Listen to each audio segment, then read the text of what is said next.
Ready? Bismillahirrahmanirrahim. عن عائشة رضي الله عنها قالت إن أبا بكر دخل عليها وعندها جاريتان في أيام منى. في أيام منى. في أيام منى تدفعان وتضربان، وفي رواية تغنيان بما تقاولت الأنصار يوم بعاث، والنبي صلى الله عليه وسلم متغش بثوب به، فانتهرهما أبو بكر، فكشف النبي صلى الله عليه وسلم عن وجهه فقال دعهما يا أبا بكر فإنها أيام عيد. وفي رواية يا أبا بكر إن لكل قوم عيدا وهذا عيدنا متفق عليه. And remember that Aisha radiallahu anha, she said Abu Bakr radiallahu anhu entered upon her, and by her was two small girls. In the days of Mina, uh, they were jumping and eating the duff, right? And in one riwayat, they were singing with that which the Ansar used to sing on the day of Bu'as. And Nabi Karim was covered in a cloth. So Abu Bakr reprimanded them. So Nabi Karim removed the cloth from his face and he said, leave them, O Abu Bakr, because indeed these are the days of Eid. And in one riwayat, O Abu Bakr, indeed for every kaum every nation there's a Eid, and this is our Eid. All right. The word of the Ribani, it's as though it's emphasizing on to the fi'ani, right? But some people say no, each one has their own meaning. So the one meaning you take is that they were hitting the duff, right? And then the other meaning is they were jumping, like sort of making some type of movement, and they were also eating the duff together. When it comes to eating the duff, yeah, then there's two calls. One call says in general it is permissible. The other call says in general it is not permissible. The correct is that sometimes it is permissible. At odd occasions it is permissible, but not mutlakan. Then the ulama have also made a distinction between the duf which gives off a musical sound and the one that doesn't give off a musical sound, makruh. And if it doesn't give a musical sound, then it's not makruh. However, there's even ikhtilaf in those ones that do not give off a musical sound also. Tughanniyani, now they were singing. They were actually reciting some types of poetry, right? And that poetry was what the Ansar would say on the day of Bu'as. And the day of Bu'as is actually a place's name, which is about 2 miles from Medina. And some say that in the days of Jahiliyat, the two tribes, Aus and Khazraj, there was a severe, big battle here between them. And the Aus was victorious, and therefore they named us now the Battle of Bu'as, right? Some say that what I understand from this hadith, that at some special occasions to hit the dove is not prohibited, but to do it on a continuous basis, then it is makruh, right? When Anas radiallahu anhu qala kana Rasulullah la yaghdu يوم الفطر حتى يأكل تمرات ويأكلهن وترا رواه البخاري رحمه الله. Anas radiallahu said Nabi Akram never used to leave on the day of Fitr. He doesn't spend the morning on the day of Fitr.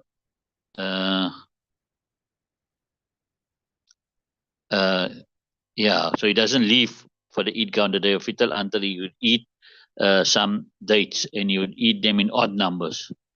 Nabi Karim on the day of Eid al-Fitr, he eats some dates.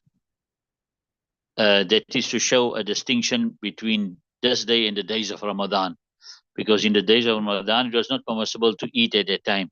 And so therefore, to make a distinction here now, on the day of Eid, it is necessary to eat. So to make that distinction. And then Nabi Akram eating in odd numbers, 3, 5, 7. You understand this? Because Allah subhanahu wa ta'ala, inna Allah ta'ala witrun. Allah ta'ala is one. And he loves odd numbers, right? Why did Nabi Akram eat dates now on that morning? He said because some say is because that's what was there. Dates was there, what they always had. And some say the hikmat behind eating dates is that it is sweet, and to eat sweet stuff on an empty stomach strengthens the sight, right? Strengthens your eyesight. And therefore, the ulama also say that if you see yourself eating sweet stuff in a dream, then that's a sign of the sweetness of iman. You got the sweetness of iman, right? They say also eating sweet stuff makes the heart soft, and therefore also to break your fast with something sweet is also best, right? When Jabir radiallahu anhu قال كان النبي صلى الله عليه وسلم إذا كان يوم عيد خالف الطريقة رواه البخاري. The name of Jabir radiallahu anhu said Nabi Akram sallam, when it was the day of Eid, you would use different parts, right? So you do use different parts, you go with one road and come back the other road, right? So the wisdom is here is that in the both roads now, you get both roads. The roads will testify on your behalf with ibadat, and the jinn and the ins were on this road, on these roads will also testify on your behalf that you made ibadat. In others, you went towards the Eidgah. وعن البراء رضي الله عنه قال خطبنا النبي صلى الله عليه وسلم يوم النحر قال إن أول ما نبدأ به في يومنا هذا أن نصلي ثم نرجع فننحر فمن فعل ذلك فقد أصاب سنتنا ومن ذبح قبل أن نصلي فإنما هو شاة لحم عجله لأهله ليس من النسك في شيء متفق عليه. Then Barar says that Nabi addressed us on the day of Nahar. So he said the first of that which we begin with on this day of ours is that we will recite Salah, then we will return, then we will slaughter. Whoever done this, then he has got our Sunnah. And whoever slaughters before we recite Salah, then indeed it is the the the the sheep of meat which he has hastened for his family, and it is not from the rituals in anything. In other words, it's merely meat that is got. It's permissible to eat the meat, but it's not a ritual. It doesn't become qurbani, right? The ulama are unanimous that that you can't slaughter before Fajr, right? However, when can you slaughter? Now there's ikhtilaf. According to Imam Shafi rahmatullah alayhi, whether you're living in the farm or whether you're living in the city, you need to wait until after sunrise and then ishraq time, the 12 minutes or 15 minutes after sunrise. The time it will take for the Eid Salat to be recited and the khutbahs to be given. After that time period, if it passes, you can slaughter. Even if nobody started the Eid Salah yet. You understand it? So this will apply to according to Imam Shafi rahmatullah alayhi, whether you in the farmlands or whether in the city. And also Imam Shafi rahmatullah says the Qurbani stretches right until sunset on the 13th. There's a time for Qurbani. Imam Boni rahmatullah say that if you're living in the city, then you can only start after the Salah is finished. Right? Whichever Salah. The first Salah of the city is finished, you can start, right? That's when they're reading now few multiple Eid Salahs, right? And when you're in the villages or you're in the farms, then you can start slaughtering after the rise of the Fajr, right? And the time period it ends at 12th sunset, right? Right. And then according to Imam Bani rahmatullah alayhi, the Qurbani is wajib upon the person who has the ability to slaughter, and according to Imam Shafi rahmatullah, it's sunnat, right? When Jundub bin Abdullah al-Bajali قال قال رسول الله صلى الله عليه وسلم من ذبح قبل الصلاة فليذبح مكان أخرى ومن لم يذبح حتى صلينا فليذبح على اسم الله متفق عليه. Hazrat Jundub bin Abdullah al-Bajali says that Nabi Karim says whoever slaughters before Salah, then he should slaughter in his place another one. And whoever did not slaughter until we recite Salah, then he should slaughter in the name of Allah subhanahu wa ta'ala. In other words, his slaughtering will be valid. وأن البراء رجل قال رسول الله صلى الله عليه وسلم من ذبح قبل الصلاة فإنما يذبح لنفسه ومن ذبح بعد الصلاة فقد تم نسكه وأصاب سنة المسلمين متفق عليه. And was Bara radiallahu anhu said, Nabi Akram says, whoever slaughters before Salah, then he has slaughtered for himself. And whoever slaughtered after Salah, then he has completed his ritual and he has got the sunnah of the Muslimin. Right. وعن ابن عمر رضي الله عنه قال كان رسول الله صلى الله عليه وسلم يذبح وينحر بالمصلى. Ibn Umar radiallahu anhu, he says that Nabi used to slaughter and used to make nahar by the Eidgah, right? So when it comes to besides the camel, all the others, it's better to slaughter them. And when it comes to the camel, it's better to make nahar. How do you make nahar? You stab you let the camel stand up and you stab it into the neck and you pull it. You understand it? And then the camel will obviously fall and bleed out. So nahar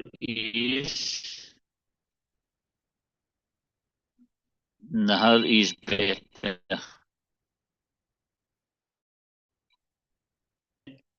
Right. So you can make zabah for the camel, and you can make nahar for the sheep, cow, and it. But zabah is better for them, and nahar is better for the camel. وعن أنس رضي الله قال قدم النبي صلى الله عليه وسلم المدينة ولهم يومان يلعبون فيهما فقال ما هذان اليومان قالوا كنا نلعب فيهما في الجاهلية فقال رسول الله صلى الله عليه وسلم قد أبدلكم الله بهما خيرا منهما يوم الأضحى ويوم الفطر رواه أبو داود. And Anas said Nabi arrived in Medina, and for them there was 2 days which they would play and amuse themselves in it. So he said, what is these 2 days? So they said, we would rejoice in them in Jahiliyyah. The Nabi Akram said that Allah subhanahu wa ta'ala is substituted for you better than them on the day of Adha and the day of Fitr. Right. In Jahiliyyah, they had 2 days, Nowruz and Mahrajan. They would have these 2 days as, what's the name, for rejoicing. Right. From this hadith, there is a hidden indication here that the day of Eid, they can be rejoicing, and you understand, and you should be happy, and you can use all the instruments to make you happy, as long as it doesn't go against the Shariat, right?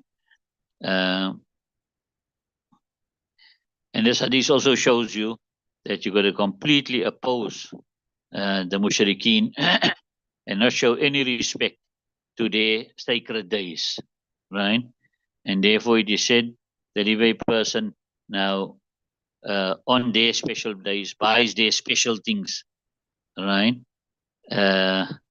with the intention of respecting their days, then he becomes a kafir according to some, right? And if he just buys it on those days without the intention of respecting, then also it's still makruh. So you should even abstain from buying those particular things that they sell on those days, like Easter, what's the name, and all that. You should abstain from that, even if your intention is not to respect those days, right? And likewise, I say, if you now, on the day of Ashura now, if you rejoice, then you are resembling the Khawarij. Remember, the Khawarij is the opposite of the Shias, right? And on the day of Ashura, if you show that grief in it, how the Shias do, then you're resembling them. You understand? So if you show grief on the day of Ashura, then you are resembling the Shias, the Rawafid. And if you show happiness on that day, then you're resembling the Khawarij. Right. One Buraidah radiallahu anhu qala kana an-nabiy sallallahu la yakhruju yawm al-fitr hatta yat'ama wa la yat'ama yawm al-adha hatta yusalli rawahu Tirmidhi ibn Majah ad-Darimi. Buraidah radiallahu anhu said Nabi sallallahu would not come out on the day of Fitr until he would eat something, and he would not eat on the day of Adha until he would recite Salah, by Tirmidhi and Ibn Majah and Darimi. On the day of Bakri Eid, Nabi Akram would not eat why he wanted to join with the Masakin. The Masakin had nothing to eat. So the poor people, right? And they would only get something to eat after the Qurbani is slaughtered. So therefore he joined them and eat also only after the slaughtering of the animal. One Kasir ibn Abdullah an Abi an Jaddi anna Nabi Sallam كبر في العيدين في الأولى سبعا قبل القراءة وفي الآخرة خمسا قبل القراءة. رواه الترمذي وابن ماجه والدارمي. That Ibn Kasir bin Abdullah from his father, from his grandfather, that Nabi Akram makes say takbir in the two each. In the first rakat, 7 before Qiraat, in the second rakat or the last rakat, 5 before Qiraat, right? This is how Imam Shafi Rahmullah, he makes amal on this hadith here, that in the first rakat you do 7 extra, and in the second rakat 5 extra. وعن جعفر بن محمد مرسلا أن النبي صلى الله عليه وسلم وأبا بكر وعمر كبروا في العيدين والاستسقاء سبعا وخمسا وصلوا قبل الخطبة وجهروا بالقراءة. رواه الشافعي. And Ja'far bin Muhammad Mursal, direct to the skips out the Sahabi. The Nabi Karim and Abu Bakr and Umar, uh, they would say takbir in the two each and Salatul Istisqa, right? Salah for rain, 7 times and 5 times. And they would recite Salah before the khutbah, and they would recite loud qiraat. Right. When Sa'id ibn al-As رجل قال سألت أبا موسى وحذيفة كيف كان رسول الله صلى الله عليه وسلم يكبر في الأضحى والفطر، فقال موسى كان يكبر أربعا تكبيره على الجنائز، فقال حذيفة صدقة. رواه أبو داود. Imam Sa'id ibn al-As, he asked Abu Musa al-Ash'ari and Zayfa radiallahu anhu, how Nabi Akram used to make takbir in Salatul Eid al-Adha and Salatul Fitr, or Eid al-Fitr Salah, right? So he said that Abu Musa radiallahu anhu said that he would recite, Nabi Akram would recite 4 takbirs, like his takbirs on the janazas. So Huzaifa radiallahu anhu said he's spoken the truth. As Abu Musa radiallahu anhu, what he's meaning here is that just as janaza, you make 4 takbirs. In the same way, in the 2 Eid salahs, every rakat you're going to make 4 takbirs. In the first rakat, it will be your takbir tahrima, another 3. In your second rakat, it will be your 3 takbirs and your takbir for ruku. You understand? So that now coincides with what Ahnaf is saying, right? Then when it comes to Imam Ahmad and Imam Malik, they also say, well, like what Imam Shafi rahmatullah alayhi say. However, they say 7 and 5, right? They're saying 7 and 5 takbirs. But they say that 7 and 5 includes the 1-1. So it's actually 6 extra and 4 extra, according to them. Imam Shafi says 7 extra and 5 extra. They're saying 6 extra and 4 extra, right? And then Imam Abu Hanifa rahmatullah alayhi, what he says now, he says that when it comes to the takbirat of Eidain, you get different ahadiths showing different numbers of takbirs.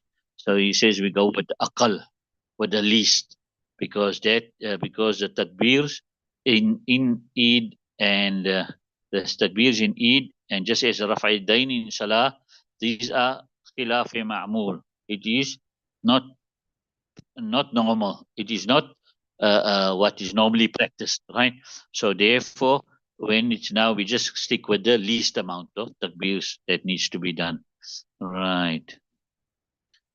وعن البراء رجل أن النبي صلى الله عليه وسلم نويل يوم العيد قوسا فخطب عليه. رواه أبو داود.